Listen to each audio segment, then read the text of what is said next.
don't drink. Yeah. But that kid gave it to me, so I held on to it for the last decade. Yeah. Well, you just keep I got a trying bunch of drinks shit out like of it. that. Something will be good. Nah, I think Maybe I threw it away milk. in the last move. Milk out of your copper glass. Yeah. I was. I've got. Oh, go ahead. I got a couple things. Is that a cuneiform tablet? Yeah. What is? That's where I keep my You got notes. your notes? Okay, what do you got? Yeah. I watched a movie and a TV show. I think they're both good recommendations. Which do you want to hear about? Movie. It's a Nicolas Cage movie with Pedro Pascal. It's Double called it's got an odd name. It's like The Incredible Burden of Immeasurable Talent or something like that. You'll find it if you've searched. But it's fascinating. Nicolas Cage plays himself, and the premise is he's down on his luck. He needs some money. His agent's like, there's a guy who wants to pay you $1 million for a birthday party, and it's Pedro Pascal. And so he goes to Pedro Pascal's like amazing place, and like they have this bromance that kicks off, and it's really interesting. It's really funny, and I liked it. And it might be the best Nicolas Cage movie I've seen in a really long time, because it's a little meta, because they're talking about making a movie together. Pedro's like, and so they'll be like, I don't know, I definitely want a big drug scene though, you know, where they're just fucked up. Meanwhile, they both just dropped acid. They're referring to the drug scene in the movie that they are making, that they are in right now, as well as the movie that they would potentially create together in this fictional universe. So it's very meta in that way, and that happens a couple times. And then he's like, I don't know, you're gonna want some moments for the trailer. Pull, boom. And it's like that was in the trailer. Him shooting that gun was in the trailer. Like, there it is. Yeah. But the story is actually interesting, and I found Nicolas Cage's performance of himself was really good. It was really good. I don't know. I think he's one of the lot. greatest American actors. You know, you don't have to do that. You know, this is like that. This is like that thing when somebody shows up and they're like, guess how much how much I spent on this? Until it was like $85 million. There's nothing better. Guess how much weight I lost, Taylor?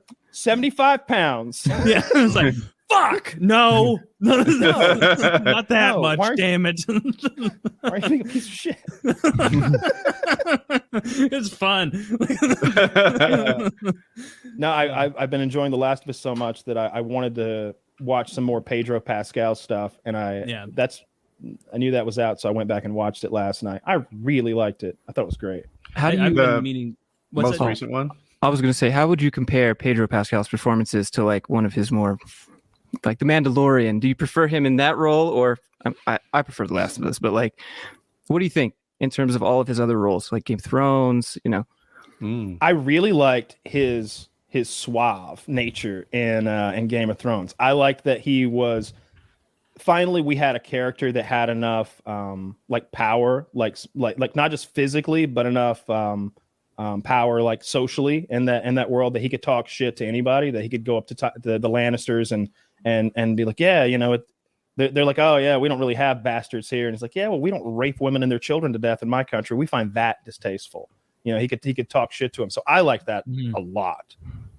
That's my favorite performance of his. That being said, I'm loving him as Joel. I'd never played the games before. I'm vaguely familiar with what they're about, like but don't have any interest in the game. But I'm loving the show. I think we're all up on the show to varying degrees. I think it's pretty good. Yeah, the so newest far. episode was good. There's a few little things that are like pacing related that I don't care for. It's too like fast. kind of rushing through too fast. They gotta stop. They should have spent some time taking a break, and then they can carry on. Yeah. I think it's supposed to take longer. At least the story is like a few months is like the travel time in the show. 3, yeah. And then that's like an episode or two. And I think that's a symptom of a project that needed to get enough viewership to get a season 2. They needed to craft a season 1 that would be a winner no matter what. And I think if it was a slow burn and it wasn't at the quality, I think it's capable of being a slow burn. It turned out it is, but they didn't know that. They didn't know that the chemistry was going to be that good. Mm-hmm. So I think when they wrote this thing, when they were like, yeah, let's get them all the way there by episode 5. How about that? That was somebody ridiculous. made that decision. Like, it was jarring. It was just 1 week an episode when, what was it, like episode 3 or 4 or whatever, where they're like, Like they're like passing the fucking Royals Stadium in Kansas City, and it's like that is so you're 1,000 miles like in just between episodes. You're right. And I didn't like that. I wanted more of an odyssey across the country. I sent you guys the map today. I'll send it to Zach too, and it's a map of like the infection according to the. Is that what that map was? Yeah, I don't know what cordyceps is. I know St. Louis is a little fucked. I guess I'll learn on the show. Yeah. Why is KC so fucked in this scenario? So cordyceps are the fungus that caused all this. It's the MacGuffin, if you will. It's the big bad guy, and this map is based off of the intro map. When you're watching the show, the intro is a bit like Game of Thrones. You're not just seeing colorful montages of stuff. You're seeing relative information. And Game of Thrones, it changed week to week. It was really cool. But here you get to see kind of how the outbreak started and spread in various areas. But if you look at this, how difficult it would be to go from Boston, I always forget just how far up and in the corner Boston is. For some reason, I always like picture it up there around Virginia, just on the right side of the coast. No, it's way the fuck up there in the corner. And they're going from there through there are a few paths that you could take on this map that would be more difficult than what they chose. I'm sure Zach will get it up eventually. It seems like they took one of the scariest routes possible to do what they needed to do. Not intentionally. It's just there's so much shit between them and where they're going. But there's no reason when going from Boston to Wyoming to have a stop in Kansas City. If maybe. Kansas City is also like a ground zero kind of place. Well, I think they might be following the games as far as that. I don't care where they stop or like where they do detour. I just wish they'd slow things down a little bit, because to me, the meat and potatoes of the show, it's the opposite of Walking Dead. And Walking Dead thought we needed to have these characters chatting all the time. And it's like, dude, we're done with that. I don't care about this 8-string character's backstory. I don't care that his pregnant wife, like that he had to kill her 5 years ago, because he's going to be dead. When they start introducing characters where it's like, hey, calm down, Joshua. This isn't your D3 football field. And it's like, that's how we're never had the makings of a varsity athlete. Like, if he throws a brick and kills someone later and makes a comment, I'm gonna scream. Like, I don't need those guys' backstory. But in this, I feel like the meat and potatoes isn't the fighting of the zombies like it was in Walking Dead for me. I loved a good like zombie battle in that show, or in this, I want to see Joel and Ellie talk. I just want to see them talking the whole episode, because she is so good. Yeah, look at this fucking trip they're making. Their chemistry is fantastic. I thought that his performance in this recent episode where he cracked up and started crying was tremendous. When he's crying to his brother, I thought that was great. That almost made me cry. And but yeah, you look at this trip that they're making. Look where Kansas City is. It's right under the biggest blob in the nation, the biggest blob that exists in the nation. And we're just gonna pop into KC. Why go through that nice little area from Toledo to Chicago up to Minneapolis? Yeah, I guess it'll be cold up there. To be fair, Taylor, like if you, cold's better for it, right? Oh, I mean, but do you want to walk in the cold? I would. That would be my choice. I would choose the cold. I would choose the cold. And those zombies, by the way, we've talked before about how there's different kinds of zombies, right? Yeah. There are the slow, dumb zombies that can't navigate a ladder or a chain link fence. And there are the fast, scary as hell zombies from 28 Days Later.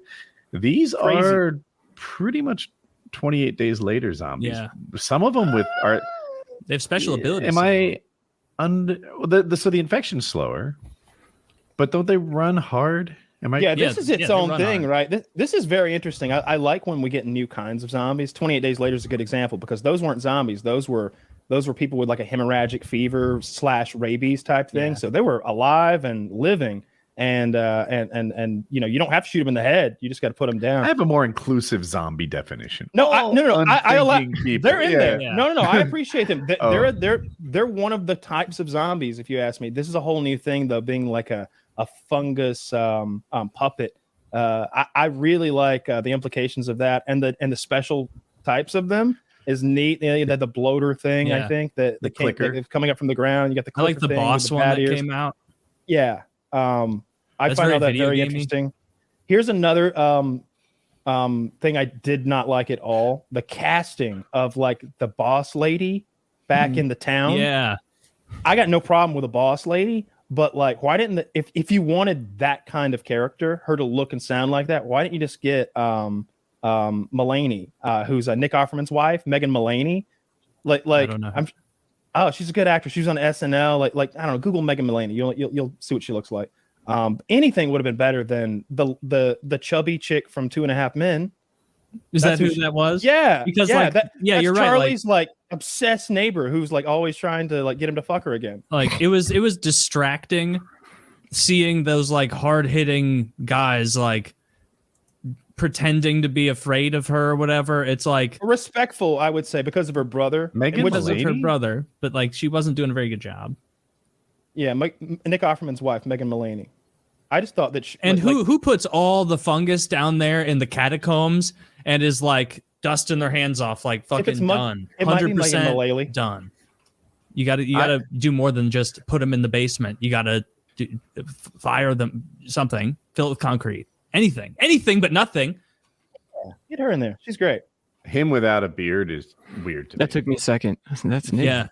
I like his hair like that though. Like no mustache. I'm good with the hair. The beard's just not the actor. He's much younger than you think.